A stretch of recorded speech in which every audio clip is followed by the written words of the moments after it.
6 ఏళ్ల తర్వాత తారక్ సోలోగా స్క్రీన్ మీద కనిపిస్తున్నాడు కాబట్టి దేవర పక్కా హిట్ కొట్టేస్తుంది. ఎలాగూ ఇది తారక్ సినిమానే, సాధారణంగానే ఈ హీరోకు అభిమానులు ఉంటారు, సో ఎలాగైనా హిట్ పక్కా అని ఇలా రకరకాలుగా దేవర గురించి విపరీతమైన బజ్ నడుస్తోంది.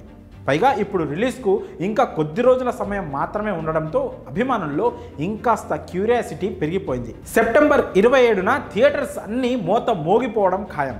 నిజమే, అభిమానుల అంచనాల్లో తప్పులేదు. దేవర ఎలాగైనా హిట్ అవుతుంది. కానీ దేవర హిట్ అవ్వడం వెనుక మెగా హీరోల పాత్ర కూడా ఉంది. తారక్ సినిమాలకు మెగా హీరోలకు ఉన్న లింక్ ఏంటో తెలియాలంటే ఒక్కసారి వెనక్కి వెళ్లాల్సిందే. 2017లో డైరెక్టర్ బాబీ తారక్ కాంబినేషన్లో వచ్చిన సినిమా జై లవకుశ. ఆ సమయంలో ఈ సినిమా గురించి విపరీతమైన బజ్ నడిచింది. ఈ సినిమాలో NTR acting talk of the ఇండస్ట్రీగా నిలిచింది. అయితే దీనికంటే ముందు బాబీ పవన్ కళ్యాణ్తో సర్దార్ గబ్బర్ సింగ్ మూవీ తీశాడు. ఈ సినిమా ఆడియన్స్ను అంతంత మాత్రంగానే అలరించింది.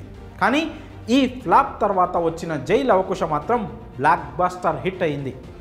2018లో పవన్ కళ్యాణ్ త్రివిక్రమ్ కాంబినేషన్లో భారీ అంచనాల మధ్య రిలీజ్ అయిన అజ్ఞాతవాసి ఊహించని విధంగా బాక్సాఫీస్ వద్ద బోల్తా పడింది.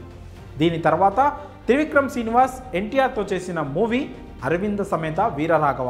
అజ్ఞాతవాసి డిజాస్టర్ తర్వాత హిట్ కొట్టాలన్న కసితోనే త్రివిక్రమ్ ఈ సినిమాను తీశాడా అన్న రేంజ్లో బాక్సాఫీస్ దగ్గర రికార్డ్స్ తిరగరాసింది ఈ movie.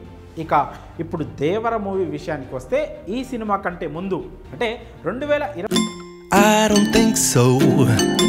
No, no, no, no. I don't think so. No, no, no, no.